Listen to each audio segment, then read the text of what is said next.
नमस्कार दोस्तों, स्वागत है आप सभी लोगों का एक बार फिर से।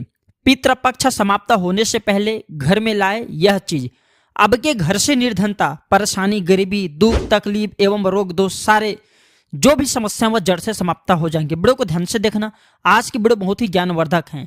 जब पितृदेव प्रसन्न होते हैं तो खूब सारा आशीर्वाद दे करके पुनः पितृ लोग जाते हैं। 15 दिनों के लिए पितृदेव हमारे घरों में आते हैं, हम सबके घरों में आते हैं। तो आने के बाद पितृदेव हमारे हर समस्या को देखते हैं, हमारे प्रॉब्लम को देखते हैं, हम कौन से समस्या में घिरे हुए सबका अनुभव करते हैं और जाने से पूर्व उस समस्या को दूर करके जाते हैं। तो पितृपक्ष में कौन सी चीज ऐसे हैं जिसे घर में ला करके हमें रखना चाहिए, जिससे पितृदेव हमारे सभी समस्या को दूर करके जाते हैं। वीडियो को ध्यान से देखना, आशा करूंगा इस वीडियो को अपने फायदे के लिए पूरा जरूर देखेंगे। वीडियो को आधे बीच में छोड़ करके जाते हैं तो इसमें आपको ही नुकसान होने वाले हैं।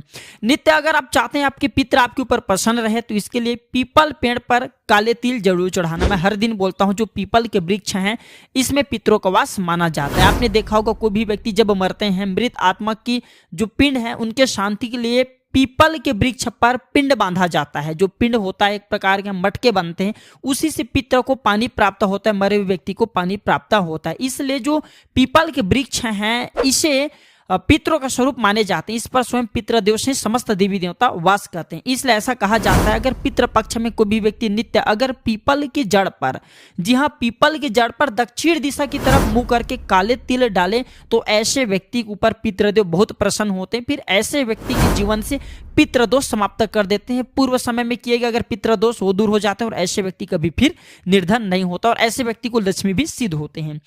आप चाहते हैं कि आपके पितृ आपके ऊपर बहुत ज्यादा प्रसन्न रहें, आपके जीवन में चली समस्या को तत्काल दूर करें, क्योंकि पितृदेव हमारे साथ में रहते हैं, हमारे सभी समस्याओं को देखते हैं। 15 दिन के लिए वह केवल खाने पीने के लिए नहीं आते बल्कि हमारे समस्याओं को भी दूर करके समस्या को समाप्त करके जाते हैं। तो आप जो है घर के दक्षिण दिशा की तरफ घी का दीपक या सरसों तेल का दीपक जो है पितृपक्ष में लगा सकते हैं, जला सकते हैं। इससे पितृदेव के आशीर्वाद प्राप्त होता है। आप में से अधिकतर लोग ये भी क्वेश्चन करे थे, उस दिन कमेंट करे थे, गुरुजी पितृपक्ष में ये बताइए पितृ से गड़ा धन कैसे प्राप्त करें, क्योंकि कई ऐसे पितृ होते हैं जो कि गड़ा धन दबा करके मृत हो जाते हैं, अर्थात मृत्यु को प्राप्त हो जाते हैं। तो ऐसे पितरों से हम पुनः गड़ा धन कैसे प्राप्त करें, तो इसके लिए मैं एक उपाय बता रहा हूं। अगर आपको भी लगता है कि आपके पितृदेव ने या फिर आपके पूर्व समय जो पितृदेव हैं उसने अगर गड़ा धन घर में दबा करके गए हैं, कहीं किसी भी हिस्से में दबा कर गए हैं, आप उन्हें प्राप्त करना चाहते हैं तो एक उपाय बता रहा हूं, जिस उपाय से आप गड़ा धन को बहुत ही आसानी से पितरों के माध्यम से प्राप्त कर सकते हैं। आपको अपने पितरों को बोलना है कि मैं आपके निमित्त घी का दीपक जला रहा हूं दक्षिण दिशा में। और आपको कौन सी दक्षिण दिशा का चुनाव करना है, तो आपको पीपल के पेड़ की दक्षिण दिशा का चुनाव करना है। बस आपको इतना ही बोलना है कि मैं आपके निमित्त हे पितामह मैं घी का दीपक जला रहा हूं, स्वप्न के माध्यम से गड़ा धन कहाँ है वो बता दीजिए, और जो गड़ा धन मुझे प्राप्त होगा उस धन का कुछ हिस्से का प्रयोग मैं अपने लिए करूंगा, बाकी जो है दान, दया, धर्म एवं धार्मिक अनुष्ठान में करूंगा। इस प्रकार से आपको ये शब्द बोलते हुए जितने भी अभी पितृपक्ष दिन बचे हैं उस दिन में आप जो है घी का दीपक जो पीपल पेड़ के नीचे में दक्षिणी दिशा की तरफ मुंह करके जलाना शुरू कर दे। और जब आपको गड़ा धन पितर के माध्यम से दिखेंगे तो वहां पे जा करके आप जो है गड़ा धन करके प्राप्त कर सकते हैं, क्योंकि हमारे बहुत सारे ऐसे पितामह होते हैं, पितृदेव होते हैं जो कि मृत्यु को प्राप्त हो जाते हैं लेकिन गड़ा धन छुपा करके गए, किसी को जानकारी नहीं बताते। तो जन कल्याण के लिए जो है पितृदेव स्वयं चाहते हैं उन धन से मुक्त हो जाए, तो पितृदेव आपको गड़ा धन बता सकते हैं। बस गड़ा धन प्राप्त होने के बाद जो है आप उसे धार्मिक अनुष्ठानों में प्रयोग करा देना, फिर दान दया धर्म कर लेना।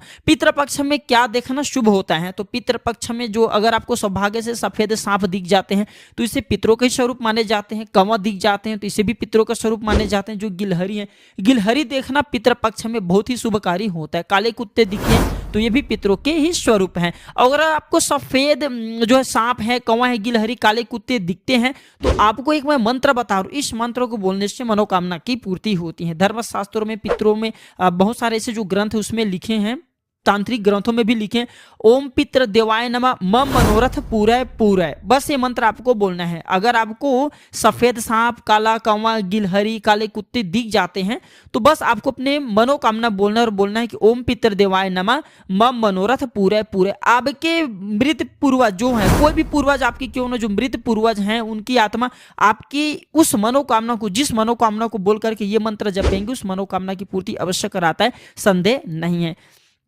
क्या लाना चाहिए जिससे पितृ प्रसन्न हो और आपके घर को धन दौलत से परिपूर्ण करके फिर पुनः पितृ लोग वापस जाएं। तो देखिए, पितृ पक्ष समाप्त होने से पहले ये चीज आपको अपने घर में ले आना है।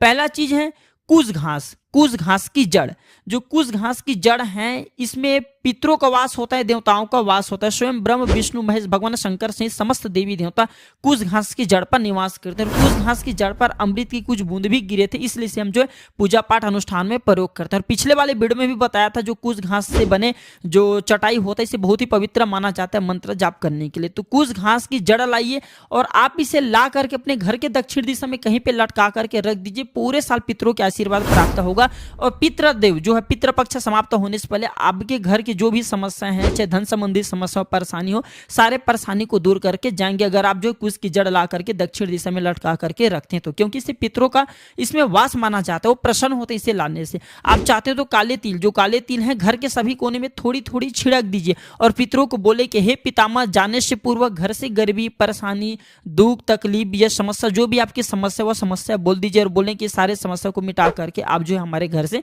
विदा हो, हमें खूब सारा आशीर्वाद प्रदान करें। इस प्रकार से आपको निवेदन करना है। देखिए, जो शब्द होता है इसे ब्रह्म बोला जाता है। शब्द तभी काम करते हैं जब आप बोलते हैं। तो इस प्रकार से आपको अपने पितरों को बोलना है कि हे पितर, हमारे गरीबी हैं, हमारे दुख हैं, हमारे तकलीफ हैं, हमारे समस्या हैं, सारे समस्या को दूर करके आप जो है पितृ लोग को पुनः वापस हो। इस प्रकार से आपको प्रार्थना करना। आप खुद देखेंगे पितृ पक्ष जैसे ही समाप्त होंगे तो पितृ पक्ष समाप्त होते ही आपके घर से दुख, तकलीफ, परेशानी, गरीबी, सारे जितने भी आपके जीवन में परेशानी चेहरे वहां दूर हो जाएंगे। बस हमने वीडियो में जितने उपाय बताए हैं, जितने तरीका बताए पितरों के निमित्त, ये आपको अवश्य करना है। और आप चाहते हैं कि जल्द आपकी पितृ प्रसन्न हो तो पितरों के निमित्त तो आप जो दान कर सकते हैं, पिंड दान करा दीजिए। जो बहुत से लोग गैस श्राद्ध कराते हैं, गैस श्राद्ध कराने के बाद फिर पितरों को पानी देने की जरूरत नहीं पड़ती, क्योंकि उन्हें मोक्ष की प्राप्ति हो जाता है। अगर आप चाहते हैं कि आपके पितरों को मोक्ष मिले तो गैस श्राद्ध करा दीजिए। गैस श्राद्ध करने के बाद फिर पितृपक्ष मानने की जरूरत ही नहीं पड़ती, उन्हें मोक्ष मिल जाता है, वो भी देव स्वरूप बन जाते हैं। तो आशा करता हूं कि पितृपक्ष संबंधी जितने भी जानकारी बताए हूं, ये जानकारी आपके जीवन में कल्याणकारी साबित जरूर होंगे, मंगलमय साबित जरूर होंगे। अगर आपके मन में कोई डाउट है, कोई क्वेश्चन है, कोई प्रश्न है तो कमेंट बॉक्स में बिल्कुल ही पूछें। मेरे द्वारा, मेरे टीम के द्वारा ऑनलाइन आने पर बिल्कुल ही आपकी मदद की जाएगी। और पितृपक्ष समाप्त होने से पहले मैं जो चीज वीडियो में बताऊं, ये ला करके आप अपने घर में प्रयोग जरूर करें। हमारे चैनल का मकसद है जनहित एवं जन कल्याण करना, इसलिए आप सभी लोगों को अच्छे जानकारी बताते हैं ताकि आपका भला हो, आपका कल्याण हो, आपकी गरीबी मिटे, आपकी समस्या मिटे। धन्यवाद, नमस्कार।